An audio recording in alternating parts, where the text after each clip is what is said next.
In the chaos of World War II, soldiers faced dangers that went far beyond the battlefield. It wasn't just bullets and bombs.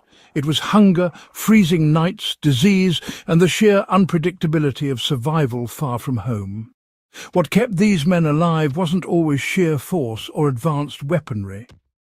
Often it came down to small, ingenious tricks, methods so effective they were passed down in whispers and sometimes marked, classified in military records. These weren't just battlefield tactics. They were the quiet, clever solutions that meant the difference between life and death. And here's the most intriguing part. Many of these tricks are just as useful today.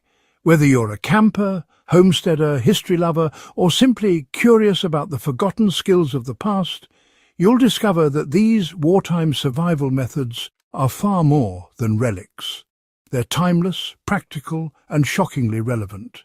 Let's step back into those years when innovation was born out of desperation and necessity, and uncover the methods soldiers used to endure the impossible. In the field, disease was as lethal as enemy fire. Dysentery, typhus, and trenchfoot claimed thousands.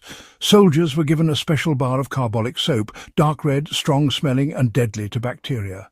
It wasn't just for washing hands. Men used it to clean wounds, sterilize tools, and even disinfect water containers. It was so valuable that losing a bar could mean weeks of misery or worse. Today, the concept survives in antibacterial soaps and medical disinfectants. But back then, it was a soldier's silent shield against invisible killers. Imagine being deep in enemy territory, needing a hot meal but unable to light a visible fire. The solution was astonishingly simple. Soldiers took an empty tin can, punched holes along the sides, and placed a candle inside. The metal trapped the heat and shielded the flame from wind, creating a covert stove. Bread could be toasted, water warmed, and canned rations heated, all without producing a column of smoke to give away their position. It's a trick still used by survivalists and bushcrafters today. Coffee wasn't just a drink. It was really an emotional lifeline, you know. Troops would often reuse coffee grounds 2 or even 3 times just to stretch their supply. But here's the secret. They sometimes mixed in toasted barley or chicory to keep the brew strong. This not only gave warmth, but also kept spirits up during those long, cold watches.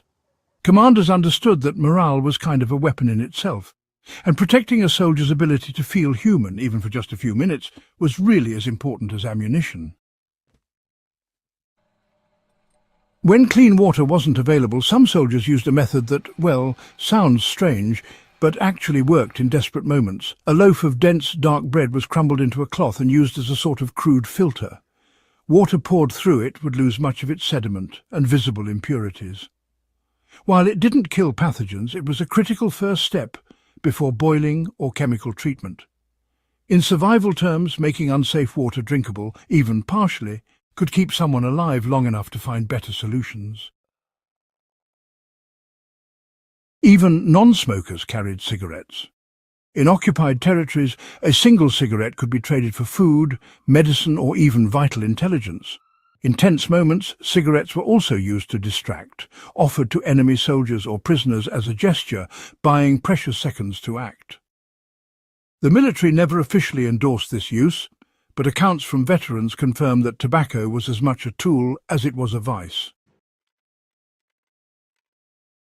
It wasn't glamorous, but the sewing kit, sometimes sewn into a uniform lining, was a soldier's quiet hero. In the cold, a ripped coat could mean frostbite. In the jungle, a torn mosquito net could lead to malaria. Soldiers stitched wounds in clothing, reinforced boots, and even used thread to improvise fishing lines.